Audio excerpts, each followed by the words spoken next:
जी नमस्कार साथियों, स्वागत है आप सबों को आपके अपने YouTube channel R S diamond official में। साथियों कैसे हैं आप लोग? आशा करता हूं आप लोग अच्छे होंगे। साथियों आज का वीडियो आप लोगों के लिए काफ़ी ज़्यादा महत्वपूर्ण है, चूँकि बिहार में एसटीटी 2025 के जो भी अभ्यर्थी इंतजार कर रहे थे, फाइनली इंतजार की घड़ी समाप्त हो चुकी है। एक बड़ा लीटर शिक्षा विभाग से फाइनली जारी हो चुका है। ऐसे में आज हम लोग जानने का प्रयास करेंगे आखिर एसटीटी जो होगी इसको लेकर के कहीं न कहीं तैयारी 4 से पहले कराने के को लेकर के लगातार जो है प्रयास किया जा रहा था और फाइनली इसको लेकर के एक बड़ी खबरें आई है। इसके अलावा आवेदन आपका किस तिथि से प्रारंभ हो रहा है इसकी भी जानकारी आ गई है और ख़ास करके कहीं न कहीं एसटीटी में इस बार आपको क्या कुछ बड़ा फेरबदल किया जा रहा है, इसके संदर्भ में भी हम लोग बात करेंगे। तो आइए साथ ही वीडियो को प्रारंभ करते हैं। इससे पहले अगर आपने अभी तक चैनल को सब्सक्राइब नहीं किया है तो कर लीजिए, साथ में घंटी के आइकन को ज़रूर ही प्रेस कर लीजिए। साथियों यह लेटर जो है शिक्षा विभाग के माध्यम से जारी हुई है। इस लेटर को देखने से पहले हम लोग एसटीटी के जो कुछ महत्वपूर्ण अपडेट है उसको जान लेने का प्रयास करते हैं। एसटीटी मुख्य रूप से जो आयोजित होती है और खास करके इसे पास करने का मुख्य उद्देश्य क्या होता है, आइए बात करते हैं। एसटीटी एक जो है योग्यता परीक्षा है, यानी कह ले तो पात्रता निर्धारण करता है और खास करके यानी यह प्रमाणित करता है कि आप सरकार द्वारा निर्धारित न्यूनतम योग्यता रखते हैं, लेकिन यह आपको सीधी नौकरी नहीं दिलाता। साफ-साफ शब्दों में कह लें तो एसटीटी एक पात्रता परीक्षा है और इसे उत्तीर्ण करने के बाद आपको प्रतियोगिता परीक्षा अर्थात जो बीपीएससी के माध्यम से आयोजित होती है, इसमें आपको एग्जामिनेशन में भाग लेने का मौका मिलता है। तो एसटीटी उत्तीर्ण करना आप लोग के लिए बिल्कुल ज़रूरी है, चाहे वो पेपर 1 का हो या पेपर 2 का हो। बात करते हैं इसके अलावा जो है सफल होने पर आपको जो है योग्यता संबंधी प्रमाण पत्र यानी कह लें तो पात्रता संबंधी प्रमाण पत्र आपको मिलेगा और यह प्रमाण पत्र लेकर के जिसकी मान्यता आपको बिल्कुल लाइफ टाइम होती है। अगर एक बार आप एसटीटी उत्तीर्ण कर जाते हैं, तो आने वाले भविष्य में आप बिल्कुल इसी सर्टिफिकेट के आधार पर कभी भी आप आवेदन करने के लिए योग्य माने जाएँगे। इस सर्टिफिकेट के साथ-साथ आप बीपीएससी के द्वारा जो पब्लिक सर्विस कमीशन के द्वारा जो आयोजित विभिन्न टीचर रिक्वायरमेंट एग्जामिनेशन होती है, उसमें आप योग्य बन जाते हैं। जैसे टीजीटी के लिए आवेदन कर सकते हैं, पीजीटी के लिए आवेदन कर सकते हैं और पीआरटी के लिए यहाँ पर सीटेट वगैरह या बीटेट का आयोजन होता है। तो कहीं न कहीं दोस्तों यहाँ पर टीजीटी और पीजीटी बनने के लिए और पीजीटी शिक्षक बनने के लिए आप योग्य माने जाते हैं। बात करते हैं आखिर पेपर आधारित पात्रता का विवरण क्या कुछ है। तो पेपर 1 जो होती है 9वीं 10वीं के लिए और पेपर 2 होता है 11th-12th के लिए।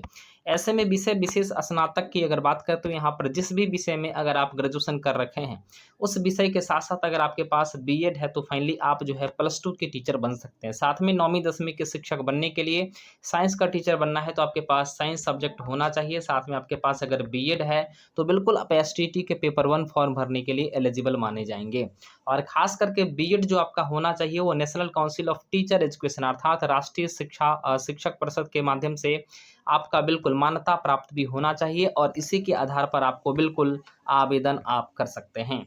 आप हिंदी भी अगर आपका ऑनर्स है, अंग्रेजी है, गणित है, विज्ञान है, सामाजिक विज्ञान है या इसके अलावा अन्य भी सब्जेक्ट है तो बिल्कुल आप उस सब्जेक्ट में एसटीटी उत्तीर्ण करके उसी सब्जेक्ट के बिहार में या अन्य राज्यों में भी शिक्षक आप बन सकते हैं। लेकिन प्रॉपर ये बिहार का है तो बिहार में आपको आवेदन करने का मौका मिल जाएगा। इसी प्रकार से अगर एसटीटी का पेपर 2 अगर आप क्वालीफाई कर जाते हैं तो आपको बिहार में जो है बीपीएससी के माध्यम से आयोजित होने वाली जो पेपर 2 यानी कह लें तो +2 की जो एग्जामिनेशन होगी उसमें आपको शिक्षक बनने का मौका मिल जाएगा। तो दोस्तों आप लोग ये बिल्कुल स्पष्ट हो चुके हैं कि पेपर 1 और पेपर 2 जो बिल्कुल होता है वो सब्जेक्ट वाइज होती है और अलग-अलग विषयों में एसटीटी का आयोजन होता है। अब बात करते हैं आखिर पेपर 2 को लेकर। तो पेपर 2 में आपके साथ बीएड के साथ-साथ पीजी की डिग्री होनी चाहिए और पीजी में जिस भी विषय के आप टीचर बनना चाहेंगे वह सब्जेक्ट बिल्कुल आपका होना चाहिए। एग्जाम्पल कि अगर इंग्लिश का शिक्षक बनना है तो इंग्लिश आपका पीजी होना चाहिए, फिजिक्स है तो फिजिक्स होना चाहिए, केमिस्ट्री, मैथमेटिक्स, उसके बाद कॉमर्स, कंप्यूटर साइंस आदि जो भी सब्जेक्ट आपका है उसी सब्जेक्ट में एसटीटी क्वालीफाई करके आप जो है बीपीएससी के द्वारा आयोजित होने वाली +2 परीक्षा में बैठ करके अपने योग्यता को साबित करके आप यहाँ पर अपने शिक्षक बनने के सपने को साकार कर सकते हैं। तो कुल मिलाकर आपका समझ गए होंगे कि आप लोग इस प्रकार से एसटीटी का पेपर 1 और पेपर 2 एग्जामिनेशन होती है। उसके बाद एसटीटी जैसे ही आपका यहाँ पर पास आप हो जाएँगे, इस बार लाइब्रेरियन का भी फर्स्ट टाइम एसटीटी हो रहा है, तो कहीं न कहीं लाइब्रेरी वाले अभ्यर्थी जो बीलिस या एमलिस कर चुके हैं, उनको भी यहाँ पर मौका मिलने वाला है। जब रिज़ल्ट जारी हो जाए तब स्कोर कार्ड वो आपको कहीं न कहीं डाउनलोड कर लेना है और साथ में आपको यहाँ पर डिजी लॉकर या ऑफ़िशियल पोर्टल पर आपको उपलब्ध भी हो जाएगा। वैसे आपको ऑफलाइन तरीके से आपको सर्टिफिकेट प्रदान कर दी जाती है। बिहार विद्यालय परीक्षा समिति अर्थात बीएसईबी के द्वारा यह जो है परीक्षा का आयोजन होता है और फाइनली आपको यह सर्टिफिकेट जो है आपको प्रदान कर दिया जाता है। वेरिफिकेशन के बाद आपको सारी चीज़ें प्रदान कर दी जाती है। उसके बाद आप लेकर के आवेदन आप आसानी से कर पाएँगे। अब बात कर लेते हैं कि आखिर ये कितने नंबर का पेपर होता है और किस प्रकार से इसमें जो है सिलेक्शन होती है। साथ ही मैं आप लोग को बता दूँ, यह मुख्य रूप से 9वीं 10वीं यानी पेपर 1 और 11th-12th यानी पेपर 2 का पेपर होता है और ख़ास करके ये सीबीटी बेस्ड होता है। सीबीटी को हम लोग कंप्यूटर बेस्ड टेस्ट कहते हैं, जिसमें आपको कंप्यूटर पर बैठ कर के अपनी परीक्षा को बिल्कुल उत्तीर्ण करना होता है। कुल मिलाकर ये सारे के सारे प्रश्न ऑब्जेक्टिव होते हैं, बहुविकल्पीय होंगे। प्रश्नों की संख्या की बात कर ले, टोटल प्रश्न यहाँ पर 150 होंगे, यानी सारे के सारे प्रश्न बिल्कुल आपका ऑब्जेक्टिव होगा। 4-4 विकल्प आपको दिया रहेगा, किसी 4 विकल्प में से एक विकल्प ही आपका सही आंसर माना जाएगा।